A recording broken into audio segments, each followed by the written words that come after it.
Amigos, muy buenas noches. Aquí estamos con ustedes, Alejandro Carrega y un servidor, para nuestro segundo programa, Verdades Divinas, ¿sí? Preguntas y respuestas. Preguntas y respuestas. Tenemos muchísimas preguntas atrasadas, entonces vamos a empezar por las más antiguas y así vamos a tratar de ir y luego nos pasaremos a las preguntas que nos hagan favor de ponernos en el programa actual. Así que pues vamos a empezar para no retardar esto.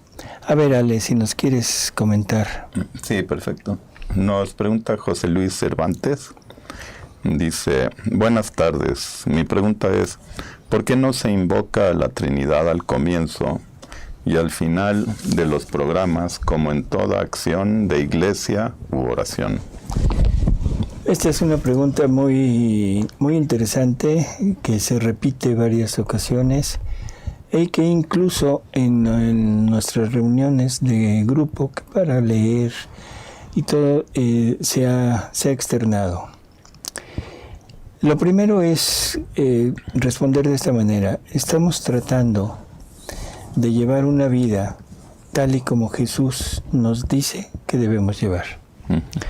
Y Él nos dice que es una continua fusión, una continua permanencia de Él con nosotros.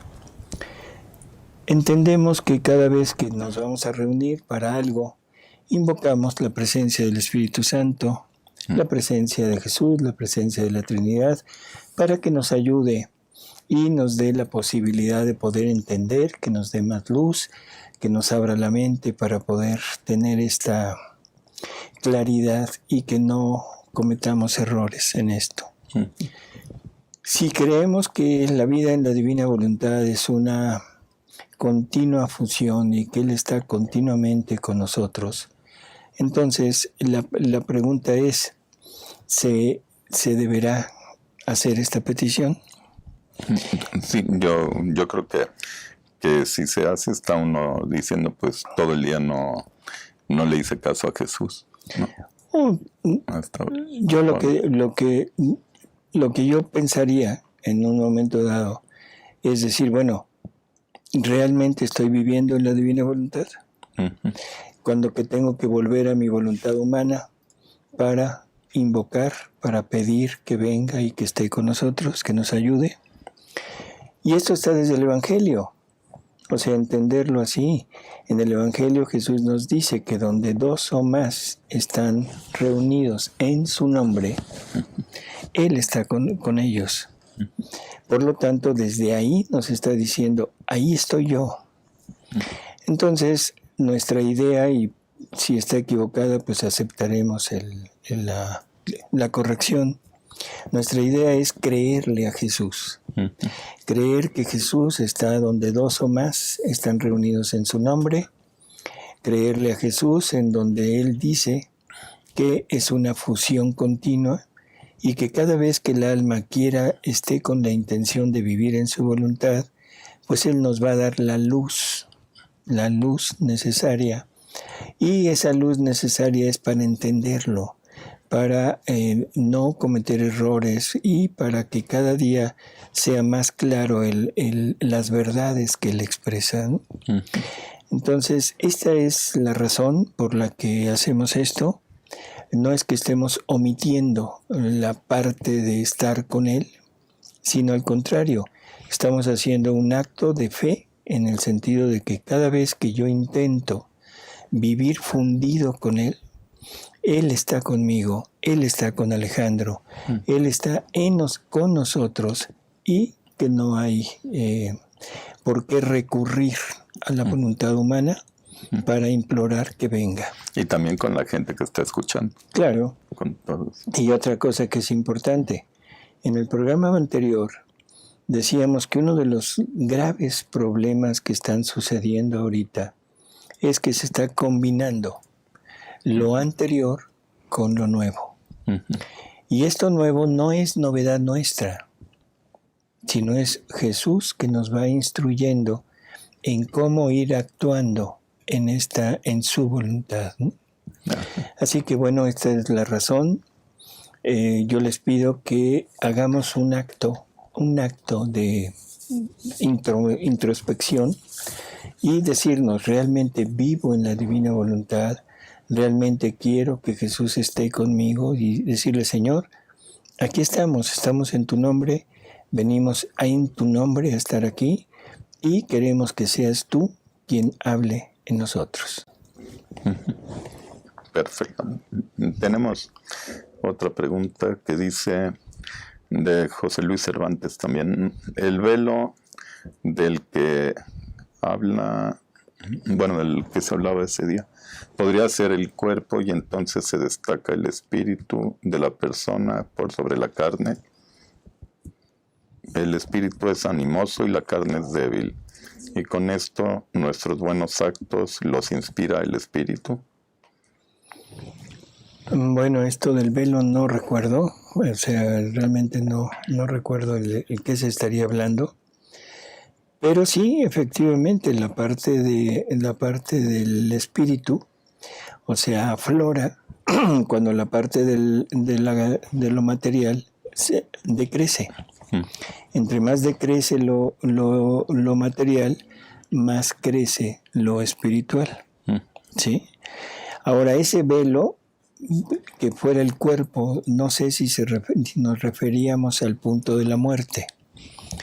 En el momento en el que el alma deja el cuerpo, bueno, en ese momento se descorre un velo en el sentido de decir, todo lo que antes era una noticia, pero una noticia no vivida, no por nadie, sino simple noticia revelada de que hay una vida después de esta, eso se descorre en el momento de la muerte. Y en el momento de la muerte el espíritu ve que realmente aquello que se decía era cierto. Jesús le dice a Luisa que es como alguien que estuviera en un cuarto cerrado, sin ventanas, y que le dicen a esa persona que tras esas paredes hay otra realidad mucho más hermosa, más grande, pero que pues no lo cree, o sea, porque no hay nadie que haya vivido eso, ¿no? Pero que el punto de la muerte es como que el derrumbe de aquellas paredes, y entonces se da cuenta de que todo lo que decían era cierto. Dice María del Rocío Cariño Escamilla, dice, hola, yo estoy pasando por algo parecido a lo que refirieron en el programa. Dice, no quiero confesarme porque luego vuelvo a mi vicio de fumar y siento tanta culpa y esto no me deja continuar. Pero usted dice que Dios me va a purificar y que solo le entregue mi vida humana. ¿Qué hago? También en otro programa dijo que yo tengo que quitar los vicios y no tengo fuerzas. Ya he intentado. Bueno. Bueno, dice, tampoco puedo pedir nada y si fumé ya me salí, como usted dice, automáticamente. Esta es una pregunta, o sea, cotidiana, diría yo, porque el vicio del cigarro pues es cotidiano.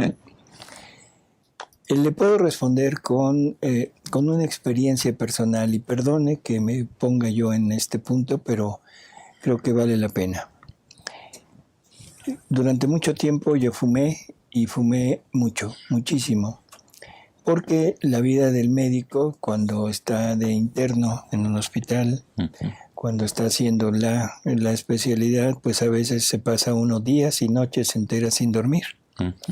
Y un trabajo muy agotador. Lo mantiene a uno en acción el café y el cigarro. Lógico, se queda uno acostumbrado. Yo llegué a fumar, no sé, 2, 3 cajetillas por día. O sea, era mucho lo que fumaba. Y intenté quitármelo cantidad de veces. Nunca pude. O sea, nunca pude. Siempre volvía yo a fumar, lo que dice esta persona. Hasta que un buen día, ya entrando en el conocimiento de la divina voluntad, un buen día creyéndole a Jesús, dije, bueno, Señor, pues tú sabrás. O sea, esto me lo vas a quitar cuando tú quieras. Yo no, yo ya hice el intento, yo ya luché, pero no puedo, soy demasiado débil, listo. En pocos días después, o sea, estando en el consultorio, de repente me di cuenta que llevaba yo varias horas sin fumar. Y dije, caray, yo no podía dejar el cigarro, de tenerlo continuamente en la boca, ¿no? Uh-huh. Pasó ese día, no sentí deseos de fumar. Llegó el día siguiente, no sentí deseos de fumar. Y ahorita llevo 30 y tantos años sin fumar. Uh-huh. Y sin sentir el deseo. ¿Qué pasó? ¿Fue cosa mía o fue cosa de Dios? Yo estoy convencido, para mí, esto es un convencimiento mío, de que esto es una acción de Jesús, cuando yo hice todo lo posible por quitármelo. ¿No se pudo? Bueno, ahora viene la parte de Él, pero después de que yo hice lo posible. ¿Sí? Eso es lo que yo le podría decir.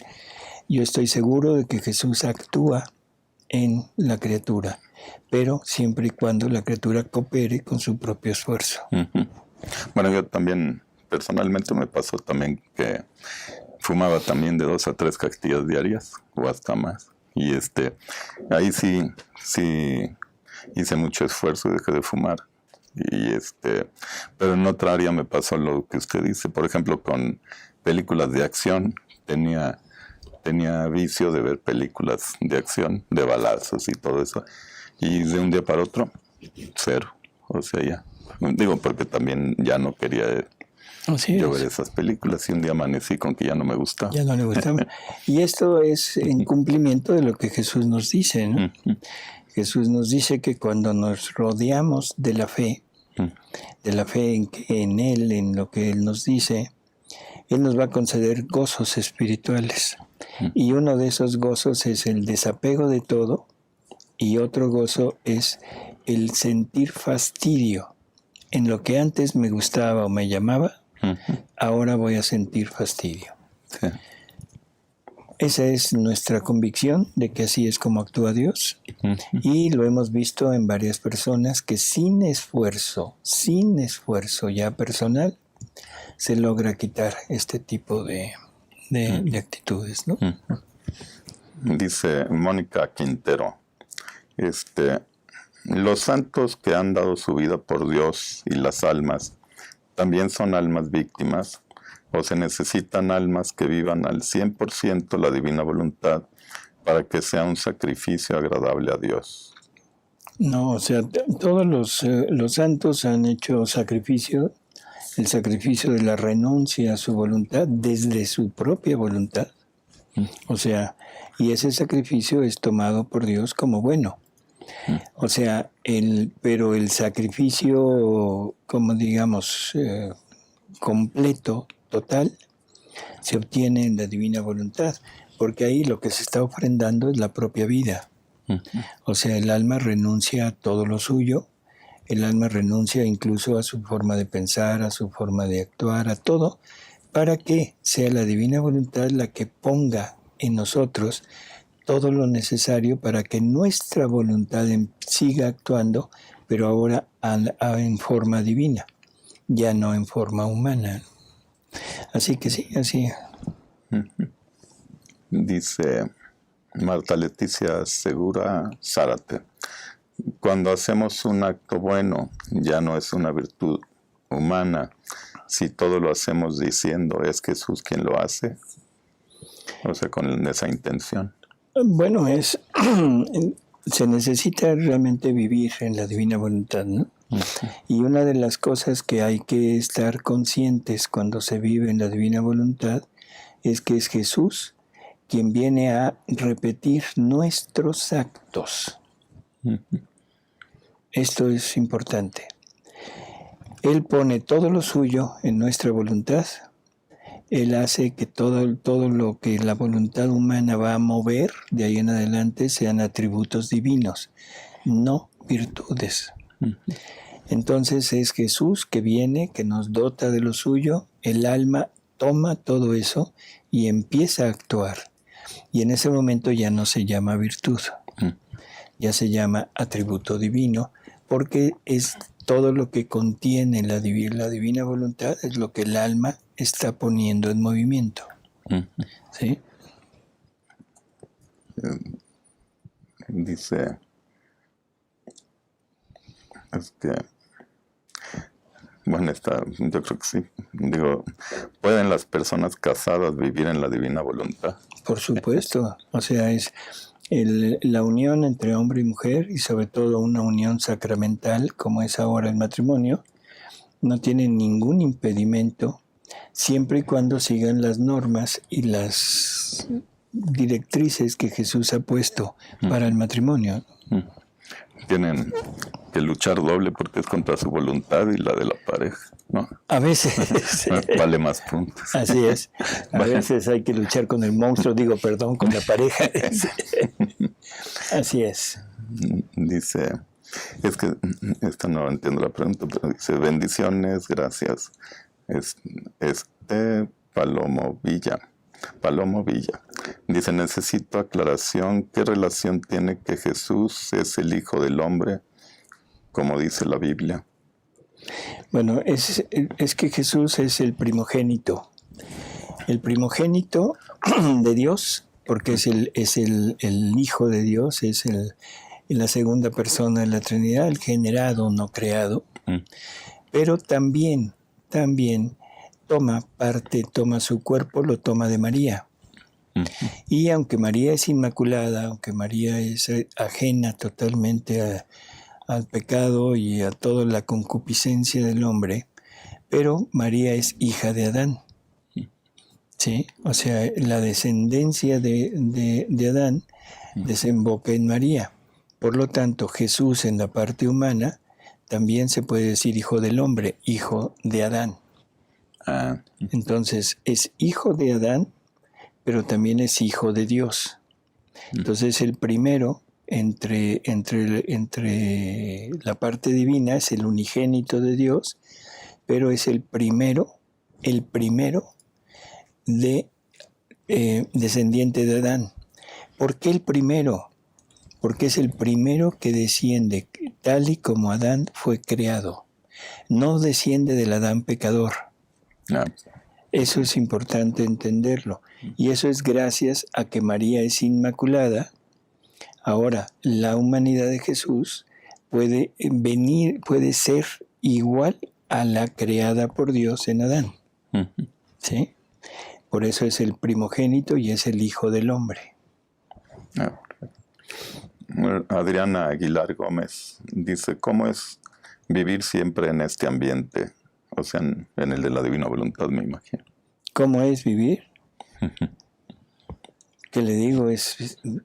¿Cómo es vivir? Pues vivir siempre con la firme convicción de que estamos fundidos en Jesús, que es la divina voluntad quien actúa en nosotros, que nuestros actos son prácticamente actos divinos, o sea, actos de Él, que Él concurre con nosotros en nuestros actos, que participamos de todos los atributos divinos y que nos va a dar ciertas señales. La primera señal es la paz interior. Vamos a vivir totalmente en paz. La segunda señal es la inmutabilidad.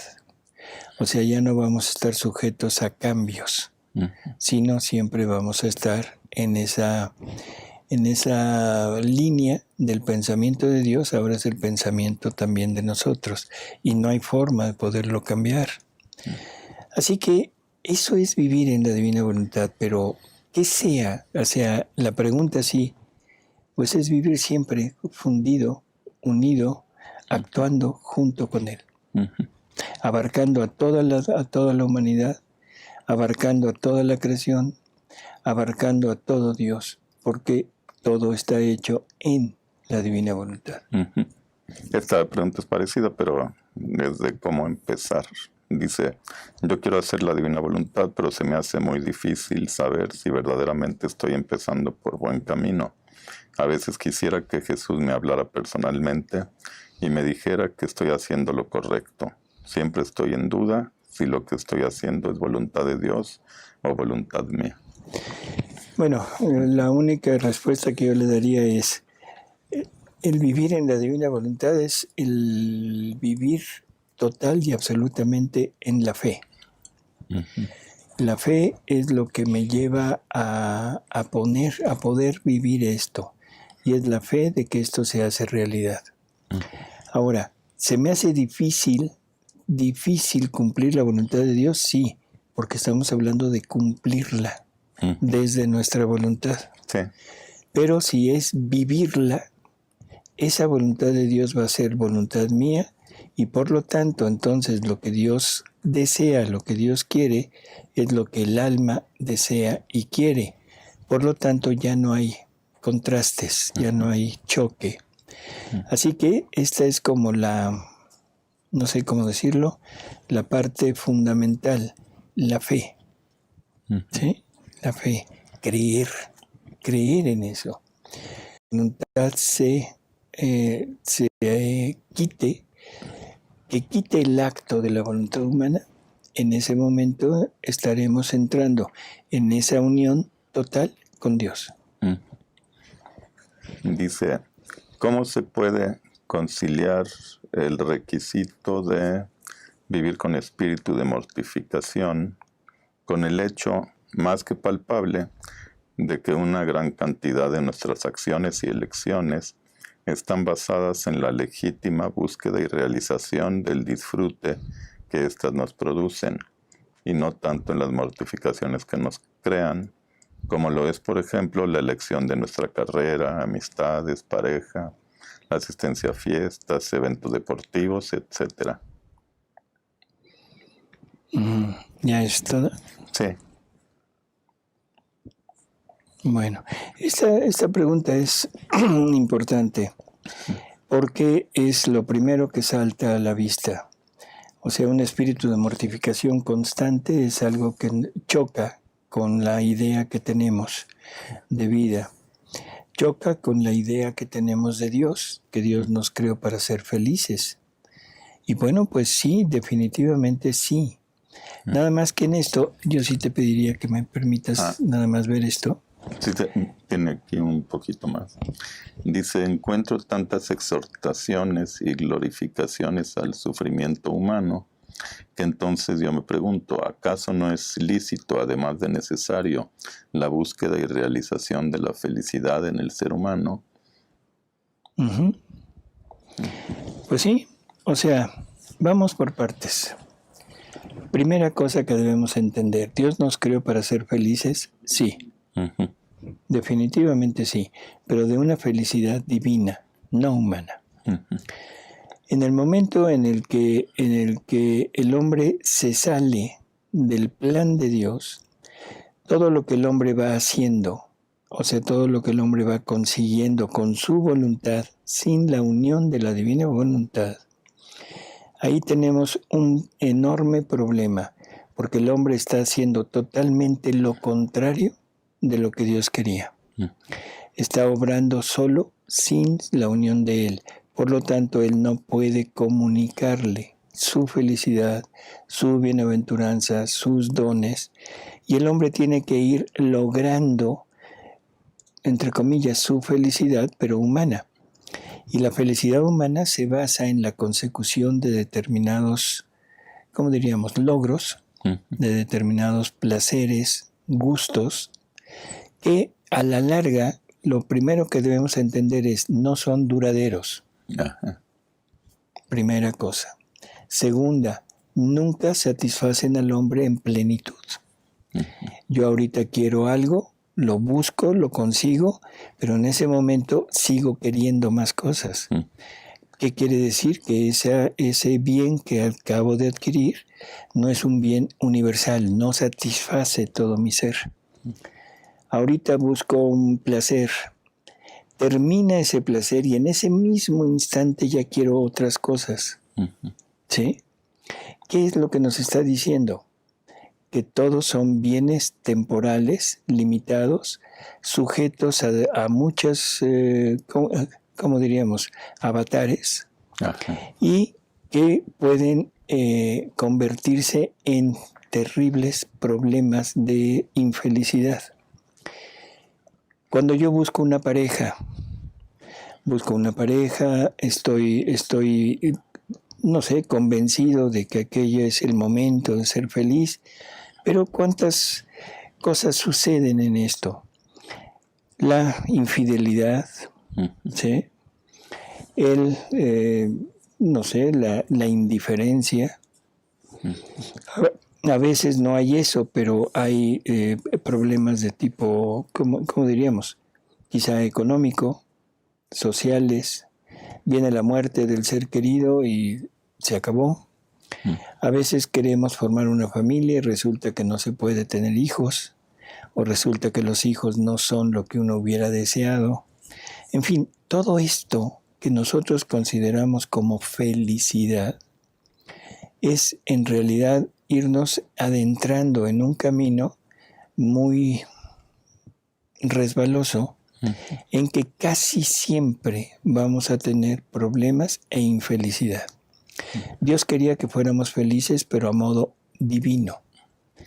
Por lo tanto, en el momento que se sale el hombre de Dios, pone una cruz, pone en la cruz la vida divina y le da vida a la vida humana.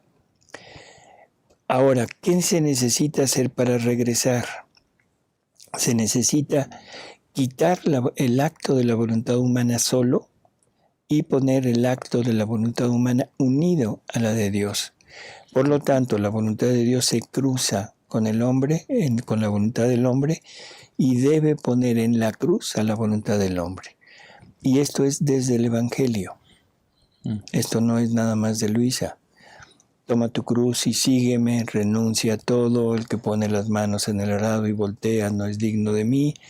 O sea, es una continua petición de renuncia, renuncia, renuncia. El grano de trigo que no muere no es fecundo. En fin, hay cantidad de lugares en el Evangelio donde Jesús nos va invitando a ese quitar lo mío para ponerlo de Él. Y ahora en Luisa es más claro. Por lo tanto, ¿yo puedo ser feliz en esta vida? Sí. ¿Puedo tener una familia? Por supuesto, pero vivida en la divina voluntad, y entonces va a ser verdadera felicidad. Una felicidad tanto humana, pero porque está la felicidad divina ahí encima. Los sufrimientos no nos vuelven infelices. Le dice Jesús a Luisa que lo que vuelve infeliz al hombre no es el sufrimiento, no es la cruz, sino es lo alejado de él que pasemos esos actos, esos momentos. Por lo tanto, quiere decir que entre más nos acerquemos a él, incluso el sufrimiento de la renuncia, porque ese es el punto, es el sufrimiento de la renuncia. No es el sufrimiento físico, no es el sufrimiento, ¿cómo diríamos? Cruel, sino es el sufrimiento de renuncia, que eso es lo que Él nos pide. Ese nos va a conducir hacia la felicidad perfecta. ¿Sí? No sé si con esto quede más o menos indiciado. En el libro 4, en la lectura 44, Jesús nos habla de cómo los sufrimientos de Él nos van conduciendo hacia esta felicidad que Él hubiera querido para nosotros.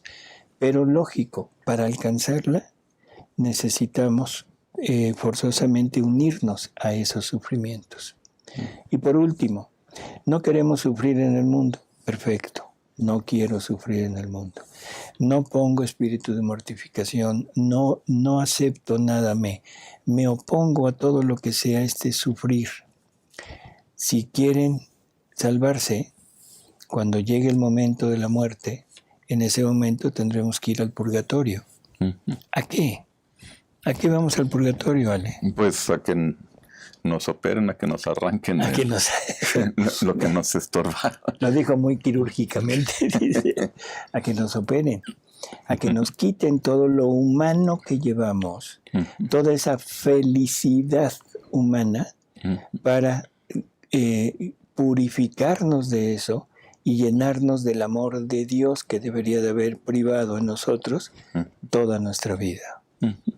Así que o lo queremos aquí o lo queremos allá.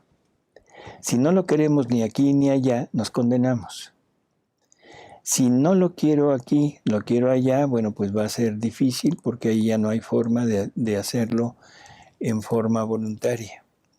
Si lo quiero aquí, es más sencillo y sobre todo adquiero méritos. Que vivido allá no adquiero méritos, simplemente purifico. Ajá. Mejor aquí. Así es. Dice Marta González, en un programa sobre el abandono en la enfermedad, el doctor comentó que mantener la vida a como dé lugar, ya sea por medios extraordinarios como el respirador, es oponerse a la voluntad de Dios. Mi pregunta es, ¿retirar el respirador es aceptado por la voluntad de Dios? No, yo diría que no es retirarlo, es no ponerlo. Es diferente. O sea, debemos entender que Dios nos da medios para preservar la vida. Dios es el dador de todo lo que tenemos en la actualidad y todos los medicamentos, todos los actos que hemos ido teniendo para poder prolongar la vida salen de Él. Pero una cosa es tratar de luchar, tratar de sacar adelante a un enfermo de su sufrimiento por medio de medicamentos, por medio de terapias, por medio de cirugías, en fin. Y otra cosa es recurrir a medios extraordinarios. ¿Qué son medios extraordinarios? Cuando el médico ya está seguro de que no hay regreso, pero lo que se quiere es que siga respirando, que siga latiendo ese corazón. Y para eso tenemos métodos, como sería el respirador, como serían pues un estimulador cardíaco, como serían mil cosas. Y yo pregunto, ¿realmente será la voluntad de Dios que un hombre esté como vegetal en una cama? Sí, pues no suena... No suena lógico. Y en muchas ocasiones ha sucedido que después de mucho tiempo de tener el respirador, se logra que la justicia, que la ley humana diga, sí, quítenselo, se lo quitan y la persona sigue viviendo. ¿Qué quiere decir? Que ahí es voluntad de Dios. Que ahí es voluntad de Dios. ¿Por qué no nos abandonamos a esta voluntad y decimos, Señor, en tus manos me pongo o pongo a esta persona? En tus manos confío. No confío en la medicina ni confío en el doctor. Sé que le van a dar medicina, pero confío no en la medicina, sino en ti. Me pongo en manos de este médico, no confío en el médico, confío en ti a través del médico. Se acabarían muchos problemas, muchas dudas y sobre todo mucho sufrimiento de los familiares y sufrimiento del enfermo. ¿Sí? Entonces, por favor, entendamos, no se trata de quitarlo, se trata de no recurrir a él. Johanita Rodríguez, me alegra saber de ustedes. Bendiciones a su pueblo mexicano desde Colombia. Muchas gracias.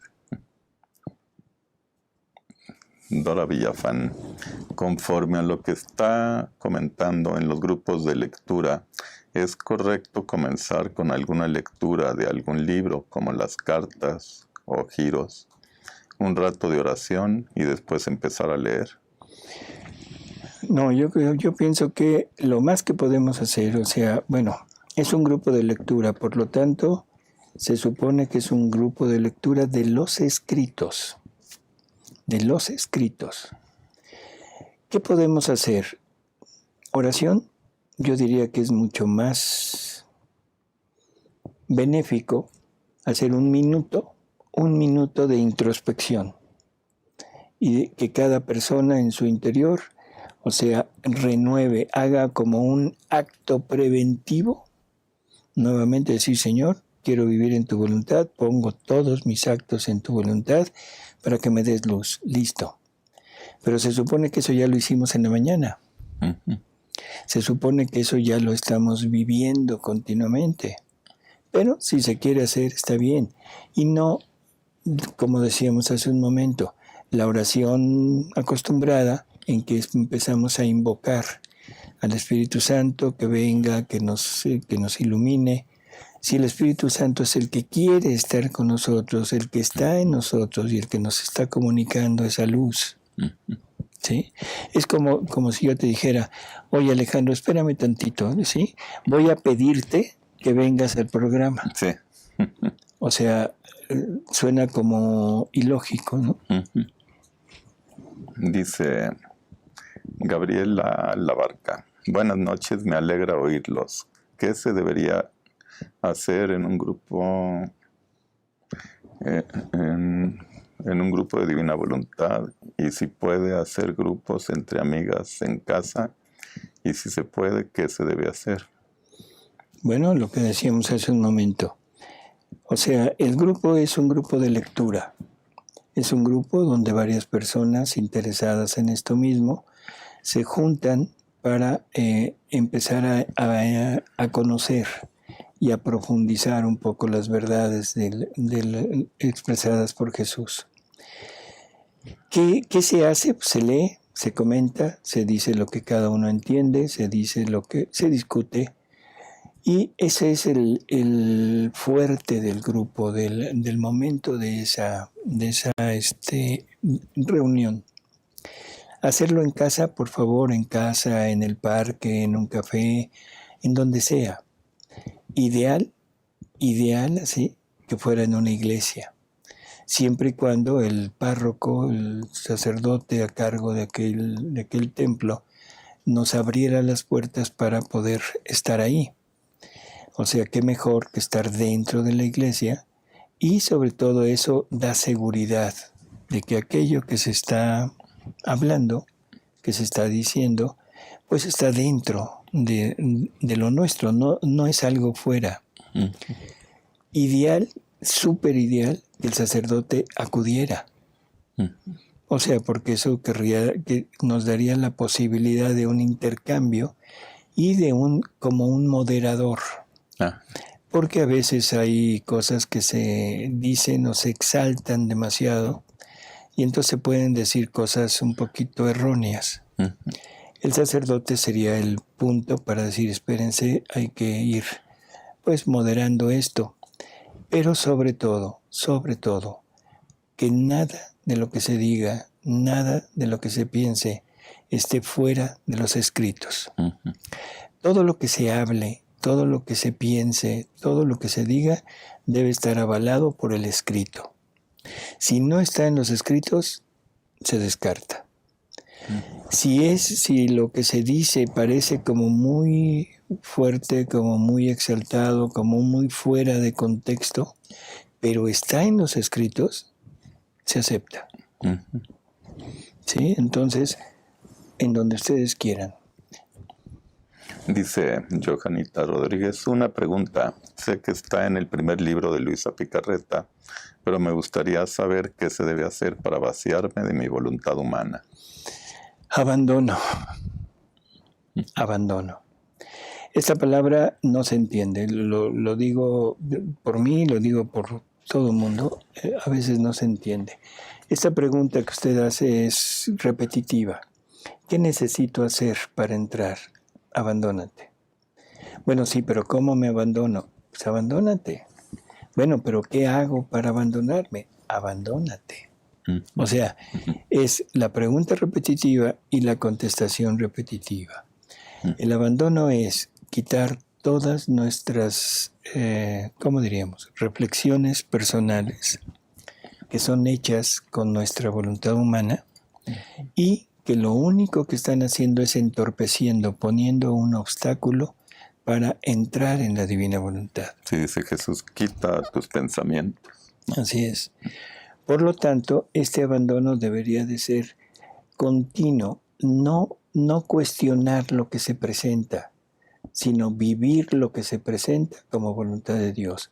Vamos a vivir cualquier situación, cualquiera, para darle vida a la divina voluntad en esa situación. Y entonces empiezan a desaparecer todas estas dudas, todos estos movimientos de voluntad humana. Dice Hilda Amaro Gourmait. Doctor Salvador, buenas noches. Saludos. ¿Cómo se entiende el monogenismo y el poligenismo que se debate en la iglesia y de dónde salió la esposa de Caín o de Abel? Dice, ¿hay algún escrito de Luisa que hable de esto? No, que haya un escrito de Luisa. Bueno, hay, en realidad los escritos de Luisa se basan en Adán. Uh-huh. En Adán. O sea, vamos a quitar palabras modernas y vamos a irnos al punto. El hombre, el ser humano, la familia humana empieza por un solo ser, que es Adán. Incluso no se acepta que se diga que empieza en dos seres. Uh-huh. No empieza en dos seres, empieza en un ser que es Adán. ¿Por qué lo digo? Porque Eva es formada, sacada de Adán. Uh-huh. Estamos hablando de una alegoría que es el Génesis, esto de que le sacan una costilla y de esa costilla forman a la mujer. Esto es una alegoría, pero una alegoría que nos dice una enorme verdad. Ajá. Eva, de alguna manera, que no sé cuál sea, de alguna manera es formada de Adán, sacada de Adán. Por lo tanto, la familia humana empieza por uno. El problema es que la ciencia está en contra de esta idea. Uh-huh. El poligenismo, o sea, lo que nos está hablando es de muchos al mismo tiempo, por evolución. Definitivamente aquí la evolución no entra y ni tampoco entra la evolución mitigada. Porque Jesús en todos los escritos de la Divina Voluntad habla de la creación del hombre, la creación de Adán, y nos va explicando todo lo que Él puso en aquel hombre. Nos va explicando todo lo que Él le dio a aquel hombre como cabeza de misión de la familia humana. Así que no entra ni siquiera la evolución mitigada. Así que hablar de esto es hablar cuando la Iglesia quiere congeniar o quiere coquetear, perdón la palabra, coquetear con la ciencia. Uh-huh. Cuando que debería ser la ciencia la que debiera de coquetear con la Iglesia. Ah. O sea, ¿le vamos a creer a la palabra de Dios, sí o no? No vamos a tratar de buscar nuevas interpretaciones o nuevas cosas que van buscando congeniar mis dudas humanas, mis pensamientos humanos. Cuando yo digo es que es imposible que esto sea así, perdón, pero es imposible para mí, pero no es imposible para Dios. Sí, ¿no? Cuando hablamos de una naturaleza sabia, que eso es lo que los científicos nos dicen, es que la naturaleza es sabia. Perdón, a ver, vamos por partes. La naturaleza es sabia, de acuerdo, y entonces la naturaleza debe ser forzosamente eterna. ¿Sí? No por sabia, sino porque de ella sale todo. Y sabemos que la generación espontánea no existe. No es que de repente no hubiera nada y de repente aparece la madre naturaleza. No. Sí. Y si la madre naturaleza es sabia y es eterna, ¿por qué le quiero quitar el nombre de Dios? O sea, es simplemente una postura humana oponiéndose a depender de un creador. Y ahora queremos depender de algo físico, de algo material, para explicar que ese es mi origen, y eso, la naturaleza es sabia y me puede haber dado la vida, pero no puede regir mi vida. Y eso es lo que estamos tratando, de que no haya una algo que me rija mi vida y yo puedo hacer con mi vida lo que yo quiera. Sí, ¿no? Sin un juicio, sin algo que me diga, estás mal. ¿La naturaleza es sabia? Sí, porque Dios es sabio. Y si quieren ponerle nombre de naturaleza, de acuerdo, pero entonces es una naturaleza espiritual que crea la naturaleza física y que le pone leyes, que le pone reglas. Yo no entiendo cómo una naturaleza sabia tiene tantísimo conocimiento y la pregunta es, ¿de dónde? Sí. Sí, pues ¿de dónde? ¿De dónde? O sea, no tenemos ni la menor idea de lo que estamos diciendo. Por eso es que hablar de monogenismo, de poligenismo, es estar hablando de la duda que tengo de Dios y de estar queriéndole poner a Dios normas y queriéndolo meter en mi entendimiento y dudando de su palabra y diciendo, ¿sabes qué, Señor? Lo que me has dicho es mentira. Y eso es lo que se está haciendo en la actualidad. Sí. A ver. Dice Gloria Luz Martínez. Si no se tiene la felicidad, ¿se puede renunciar a ella, aunque no se tenga, para vivir en la divina voluntad? Bueno, es que, a ver, no se trata de renunciar a ella. Se trata de renunciar al acto humano. Si yo baso mi felicidad en el acto humano, entonces sí, definitivamente tendría que renunciar a la felicidad. Pero lo que estoy renunciando es al acto humano. Yo les preguntaría, ¿Jesús habrá sido infeliz? O sea, toda su vida se la pasó sufriendo. Y en el momento de la pasión, todo el mundo lo que puede pensar es que lo menos que puede estar pasando Jesús es en esa pasión en un estado de felicidad. Entonces la pregunta es, ¿Jesús habrá sido feliz en ese momento? Sí, porque todo lo que sufrió era para lograr algo, ¿no? Así es, tenía una finalidad, tenía una meta, pero junto con eso, Dios es inmutable y Jesús es Dios, no se les olvide. Jesús es segunda persona de la Trinidad. Por lo tanto, todo lo que ella tiene en sí no puede separarse de Él.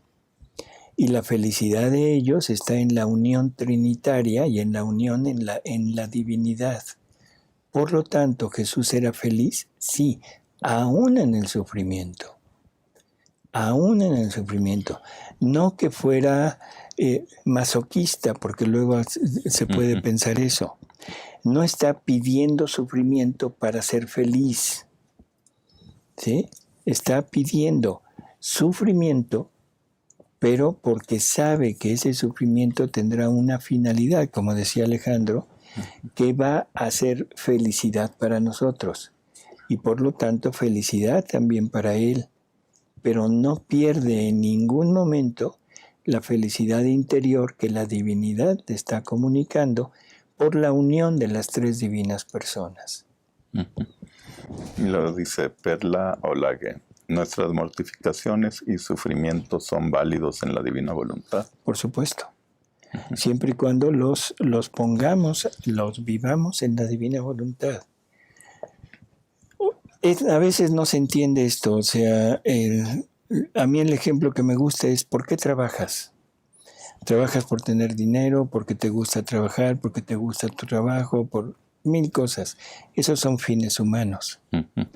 Ahora, ¿por qué trabajas en la divina voluntad? Vas a trabajar en lo mismo, vas a hacer lo mismo, pero la intención es darle vida a la divina voluntad en esos actos. Voy a sufrir, sí, voy a sufrir. O sea, ¿por qué? Porque se me presenta esta ocasión de sufrimiento. La muerte de un ser querido, el problema de tipo social, económico, laboral, como sea. ¿Por qué lo voy a sufrir? ¿Por resignación, para ofrecérselo a Dios? Está bien, pero eso es un acto humano. Eso es un acto de virtud. ¿Por qué voy a sufrir en la divina voluntad? Para darle vida a la divina voluntad en ese sufrimiento. ¿Qué va a pasar? que si hago esto, la divina voluntad pone en mi sufrimiento el sufrimiento de Jesús. Y se repite el sufrimiento de Jesús con todos los méritos y los efectos de ese sufrimiento. Y esos méritos y esos efectos van a tener desde la criatura que lo está viviendo el hecho de duplicar todos esos efectos hacia toda la humanidad. Así que, ¿lo podemos vivir? Sí, en la divina voluntad debemos vivirlos, pero no como resignación, no como aceptación de algo que Dios quiere, sino como vivir lo que Dios vivió, para que se cumpla el catecismo de la Iglesia Católica y se cumpla lo que San Pablo nos dijo. Tenemos que completar en nosotros lo que le falta en la pasión de Jesús, primera cosa. Y segunda, catecismo. Debemos cumplir en nosotros los estados y los misterios de Jesús.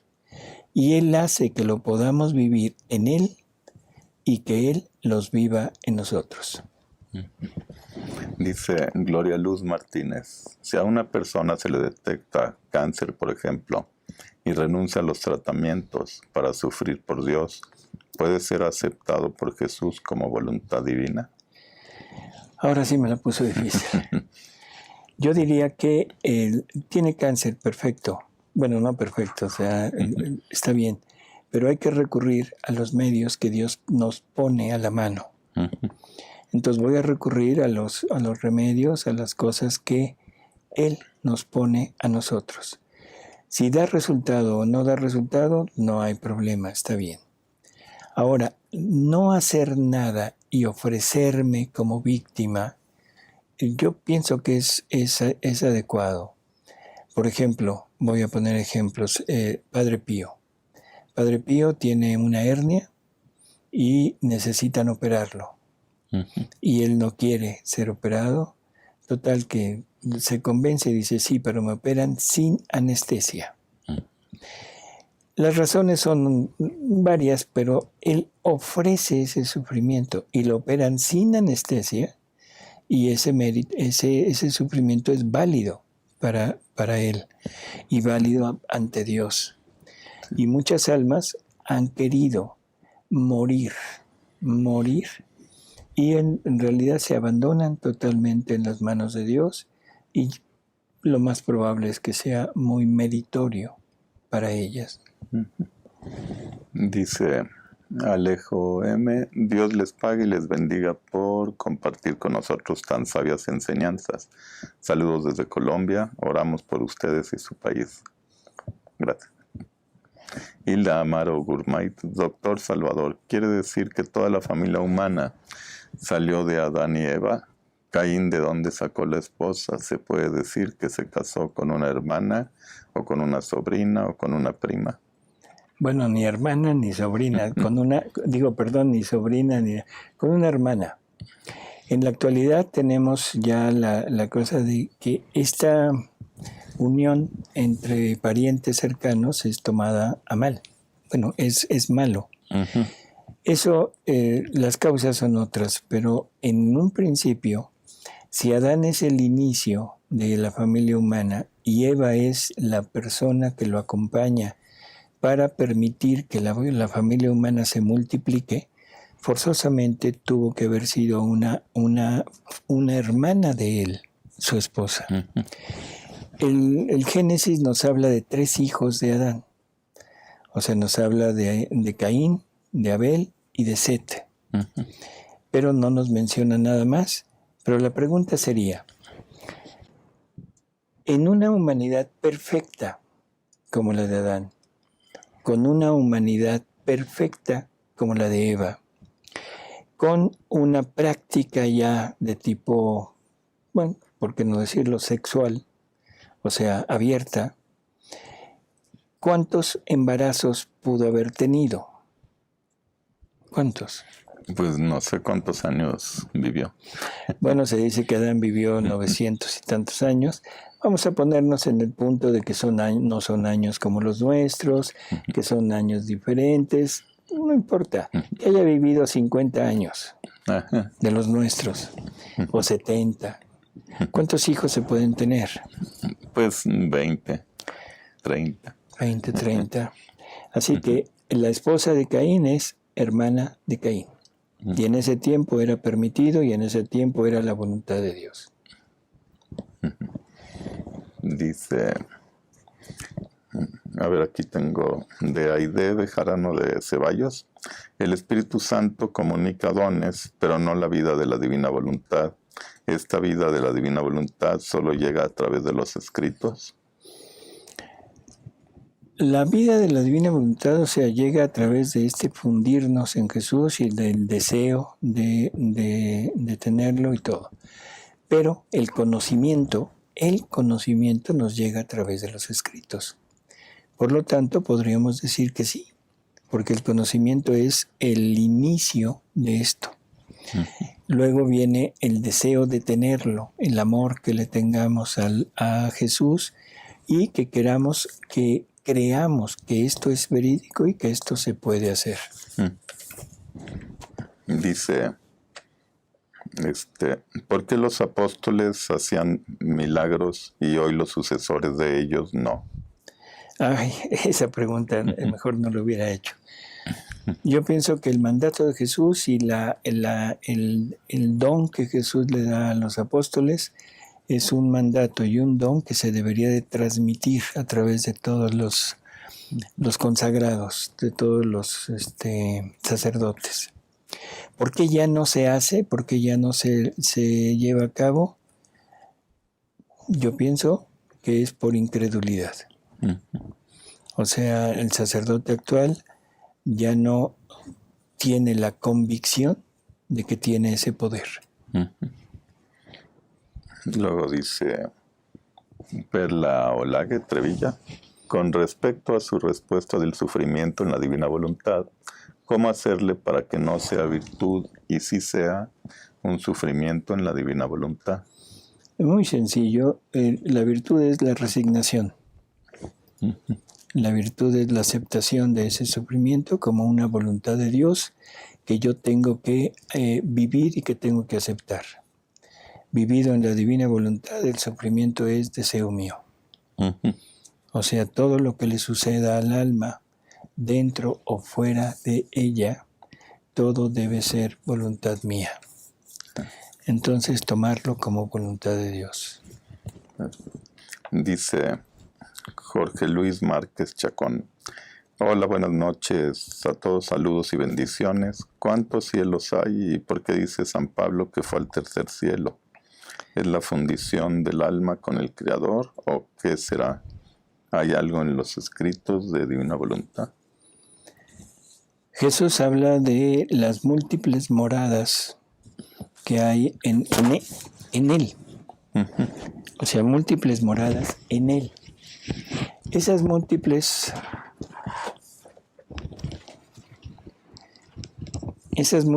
moradas, o sea, son... Él dice que hay que disfrutar, hay que conocer y disfrutar todos los bienes que Él tiene. Entonces, ahí ya hay una cierta división. Y dice que después el alma pasará a la parte, a un cielo, pero el cielo divino. O sea, que será ya al cielo, al reino del Padre Celestial. Y ahí podríamos poner dos divisiones, pero en la primera hay múltiples moradas. Ahora, Jesús nos dice que por cada acto de divina voluntad que hagamos, es una gloria de más y es un ascenso de más en la gloria y las bienaventuranzas que el alma podrá disfrutar en el cielo. Así que tenemos esta idea y San Pablo fue elevado al tercer cielo, eso es dicho por él. Pero San Juan fue elevado al séptimo cielo. Por eso es que San Juan es el que más cosas vio, más entendió de Jesús y más nos transmite de Jesús. Si leemos simplemente con leer el prólogo del Evangelio de San Juan, nos daremos una idea de hasta dónde llegó el conocimiento de Él. Porque Él ya pone en ese prólogo a Jesús como el Verbo eterno que ha sido Dios con Dios desde toda la eternidad. Y eso no se lo reveló Jesús. Eso fue algo que le dieron en ese momento de ascenderlo al séptimo cielo. ¿Cuántos cielos hay? No sé. O sea, no lo dice en ningún lado, pero lo que sí dice, y que esto lo debemos tener en cuenta, es que por cada verdad es un ascenso, es como un cielo más arriba, más arriba, más arriba. Es conocimiento de Dios. Y si la vida eterna es conocimiento, conocer a Dios, la vida eterna es que te conozcan a ti, Padre, y a tu enviado Jesucristo. En ese momento debemos entender que ese conocimiento es infinito. ¿Por qué? Porque el conocer a Dios nunca lo podremos llegar a conocer. Es infinito. Por lo tanto, ¿cuántos cielos hay? Infinito. Infinitos. Sí. Tenemos, pregunta Alfonso Reyes López. En el programa de lunes dejaron pendiente explicar cómo manejar los recuerdos para vivir en la divina voluntad. Y también pregunta Marta Luceli Ortiz. Yo creo que es más o menos lo mismo. Dice, ¿hay alguna fórmula para los ataques de los recuerdos y cómo aprender a olvidar los que nos marcó? Sí, es más o menos lo mismo. Es lo mismo, o sea, el recuerdo, vamos a dividirlo, porque aquí esta pregunta que nos hacen es que nos marcó. Sí. Eso quiere decir que es como un daño interior que no nos permite avanzar. Es un rencor que tenemos que no me permite el perdón. Acá nos están diciendo cómo hago para no recordar. Vamos a poner recuerdos de tipo no de pecado, no de cosas dañinas, sino de cosas buenas. Los recuerdos de, no sé, familiares, los recuerdos de cosas buenas que nos han pasado, en fin. De que gané una medalla de oro en la competencia del colegio. Ándale, así es. Yo pienso que todo esto lo podemos vivir en la divina voluntad, pero debemos entender los malos recuerdos, los recuerdos que nos dan rencor, los recuerdos que no me dejan avanzar por un daño interior, lo tratamos en el programa pasado. O sea, todas estas prácticas de vivir en la divina voluntad nos purifican en el momento en el que el alma entra a vivir, a fundirse con Dios.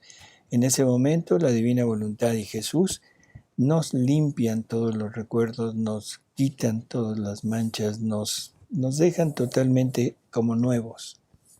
Es Él quien nos purifica. Toda la parte del rencor me la quita. Y entonces en ese momento no solo perdono, sino ya no hubo ni siquiera daño. Todos los malos recuerdos que me han marcado se van, ya no existen. ¿Sí? Bueno, ahora, todo eso en los buenos recuerdos es vivirlos en Dios. Y vamos a agradecerle a Jesús por todo lo que nos ha dado. Un recuerdo bueno, Señor, te agradezco por esto que pasó, porque a través de esta situación o a través de estas personas, tú quisiste comunicarme algo de tu felicidad, de tu gozo, que las criaturas te dan. Por lo tanto, lo que voy a recordar es lo que Dios me está dando de participación de Él, de su vida. Los malos recuerdos, los que me hicieron daño, lo voy a hacer lo mismo. Señor, te agradezco por el daño que me hizo fulano, sutano o tal cantidad de personas, porque me estás compartiendo tus sufrimientos y todo lo que sientes por todo lo que te hacen. Ahora voy a reparar, voy a darte lo que ellos no te dan.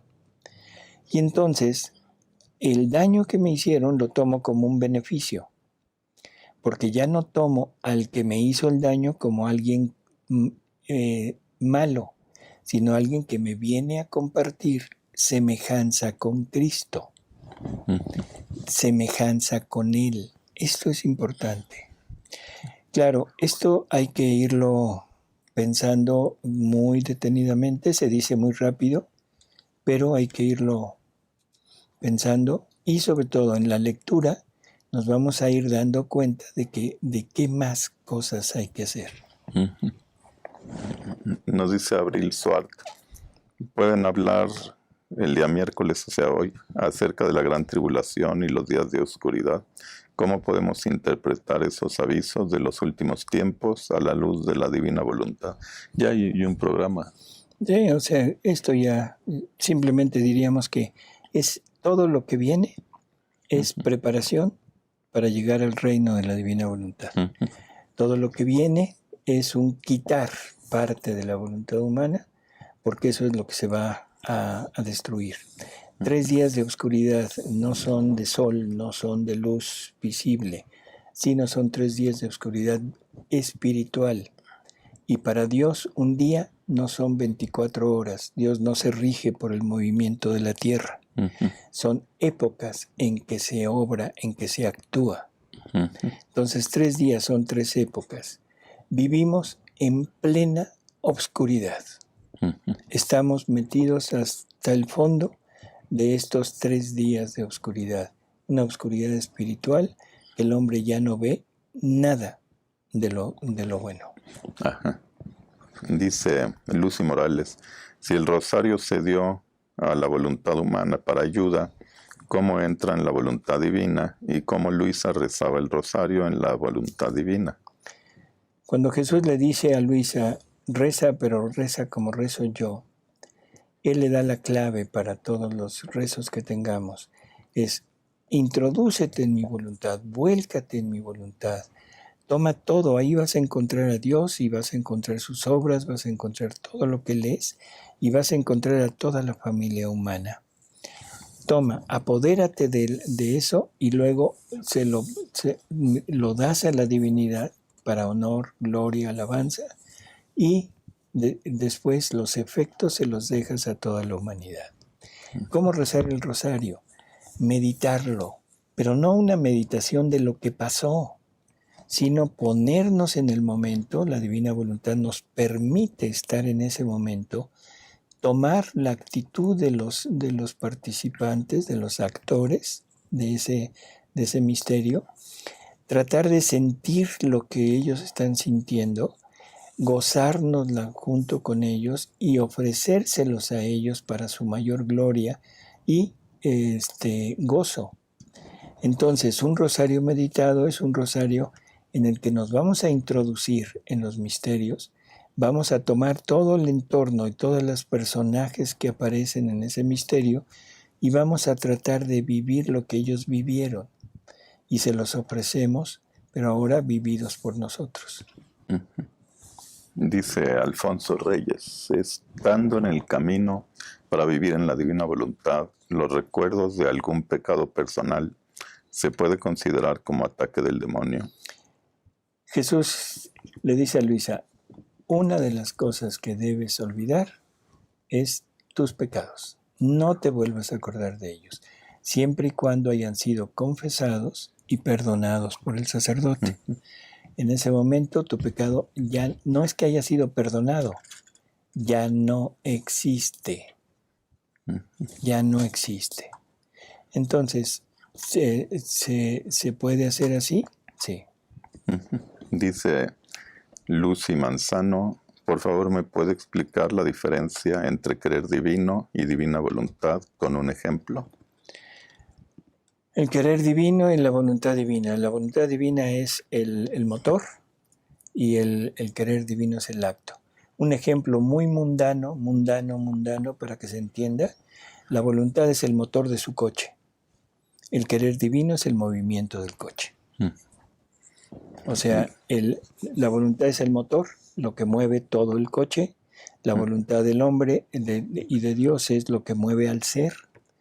Y el querer es el acto que se lleva a cabo por ese ser.